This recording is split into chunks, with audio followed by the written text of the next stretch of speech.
Guys, I honestly think General Motors went bankrupt in 2008. I see the same thing happening. But potentially something else could happen instead. Now, I'll tell you what I think is going to happen. I don't want to know what you guys think is going to happen to General Motors and Ford. There's some key reasons why they're in big trouble. Now, they're putting on a brave face. They're being optimistic. They're saying it doesn't matter if Harris gets in or Trump gets in. Electric cars will grow and succeed here in North America. We won't necessarily, but EVs, they will. Mary Barra, the CEO of General Motors, claimed that in 2025 that General Motors would beat Tesla when it comes to EV sales. She said it on Oprah, on all those talk shows. Well, now she's very quiet. But she is saying one thing that I think's maybe worth listening to, and that is this. The electric vehicle revolution will continue no matter who's in office, whether that's Joe Biden, Donald Trump, Bart Simpson, whoever comes to office, it just doesn't matter because EVs are here. And yeah, EV sales they will continue to grow. Now, intriguingly, General Motors is betting on an electric vehicle future, even though, they've been saying EV sales have gone down, which actually they haven't. EV sales in the United States have increased. They've also increased worldwide, especially over the last month. The last month, EV sales worldwide have grown by 30.5%, but worldwide this year, I actually have the data for you guys in a separate video. EV sales worldwide, not plug-in hybrids, fully electric cars have grown by 28% worldwide this year. That's pretty good growth.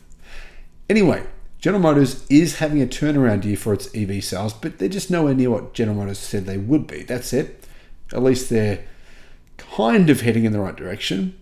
GM's EV sales in the third quarter rebounded pretty hard, and they are now aiming to be, I believe, they're in a tight race with Hyundai and Kia to be the first automaker since Tesla to sell 100,000 EVs in a year.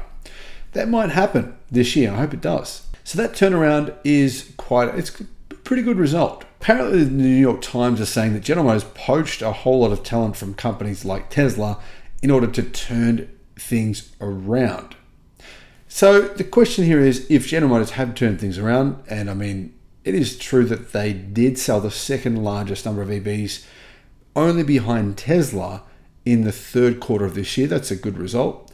But if General Motors have turned things around, what happens if Donald Trump is re-elected? Will subsidies be ended? I mean, Donald Trump's saying they will be. Could they be ended? Obviously, if Kamala gets in, what will change? Obviously, the Democrats and the UAW and General Motors, they have a really good relationship. So you'd think nothing would change for them if the Democrats were re-elected. But if Republicans were and Donald Trump was, anything could happen. To be honest, I think he actually wasn't a bad president, but what he's saying, some of the stuff he says makes him sound extremely volatile. And if he's saying he's going to end EV subsidies, I do think that will hurt electric car sales in the United States.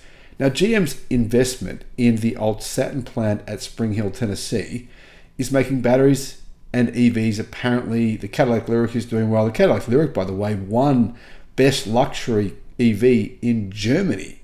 Amazing. Mary Barra said this to the Times. She argues that electric vehicles will be popular regardless of who is in office. The electric Equinox will be cheaper to own than its gasoline-powered equivalent, taking into account savings on fuel and maintenance. And as the US charging network grows, owners will be less afraid about running out of power on a lonely road. Even the least expensive Equinox has the lively acceleration typical of electric vehicles. And next year, GM will revive the Chevrolet Bolt, which will be even more affordable, cheaper than the Equinox. It should qualify for EV incentives as well, by the way. So the new Bolt could be around $20,000 after the incentive is applied.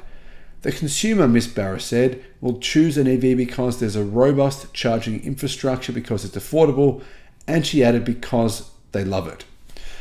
When it comes to robust charging infrastructures, honestly, I don't know if that's true. I haven't spent enough time in the United States. I've only been there for a short period of time. I don't know if it's really true that outside of Tesla's supercharger network, the other EV charging networks are robust. They exist. Are they robust? Maybe not so much, but will they be within a few years' time? Probably, I think they will be.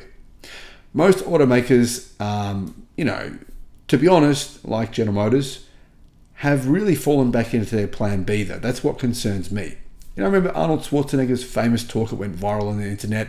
He talks about never, ever having a plan B. Why?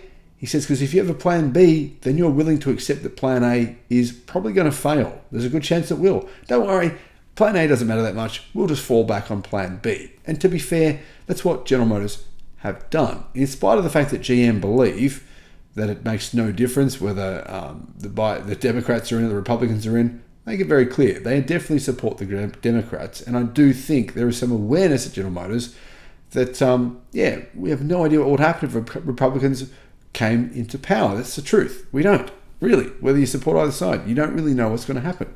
Now, think about it this way, right? If GM wants to lose the EV incentives for their cars, they clearly wouldn't be as cheap. So GM couldn't say, maybe they couldn't, maybe they could, but most likely they couldn't say, well, the Equinox will be cheaper than the internal combustion engine version because the purchase price would be higher. And then people would think that's not actually true. Now, obviously, it would be true. Even if it were cheaper, the purchase price was more expensive than internal combustion, it would still be cheaper, really, in the real world. As long as you've got solar panels or you have access to good charging, it's so much cheaper to run an electric car. It's so much cheaper to own an electric car than internal combustion. But regardless, people look at the purchase price. Now, all of this is kind of moot to me, to be honest, because GM they're run by a person who thinks that they led the world when it comes to electrification. It doesn't matter how much you love General Motors or Mary Barra or anyone else, you have to admit she made this claim numerous times. General Motors led the world when it comes to electrification, that they changed the world. I mean, Joe Biden, forgive the old dude, for believing that.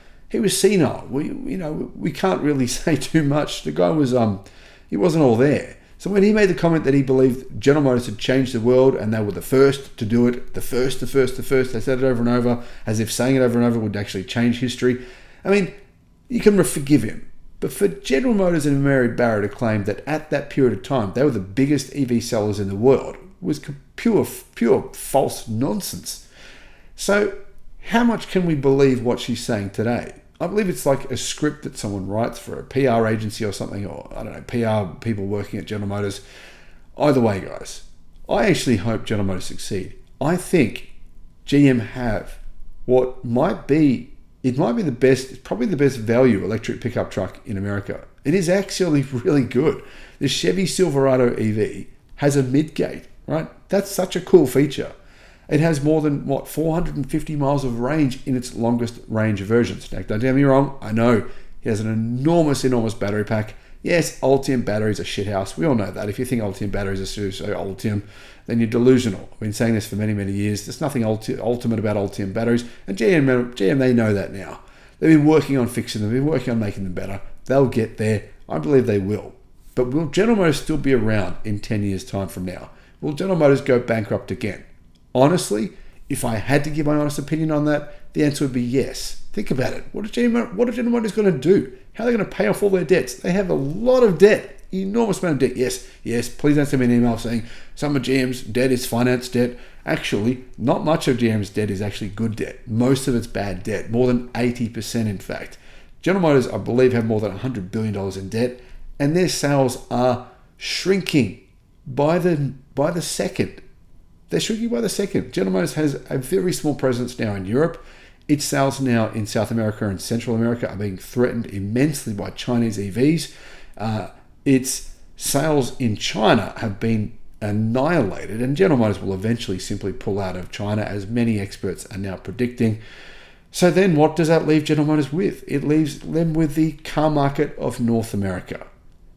There is not enough cars being sold in North America to support GM's debt repayments. What are they going to do? Suddenly make 50% profit on every car they sell? That's never happened in the automotive industry's history, and that's never going to happen it's just pure fantasy. That won't happen. In addition to that, the number of cars being sold in the US will decline every year, probably for the next 20 years in a row. The automotive industry will shrink in the United States. When you're making less cars, every single one of them costs more to manufacture.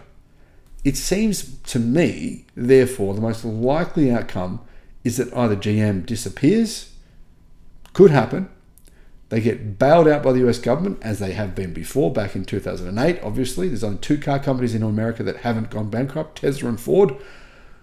Or they do something like a joint venture. Maybe they partner with Ford. That's how I think things will most likely play out. Ford and GM will probably partner together long term. They'll still keep making vehicles with different badges on them, but they'll be basically the same car. There's a lot of Ford fans, a lot of GM fans that would never buy. I'm a Ford man, I would never buy GM. I'm a GM man, I would never buy Ford, but they'll be one and the same thing. That's what I think will eventually happen. Then the US government will only have to bail out one big company. But by then, it might not be all that big. Thanks for watching.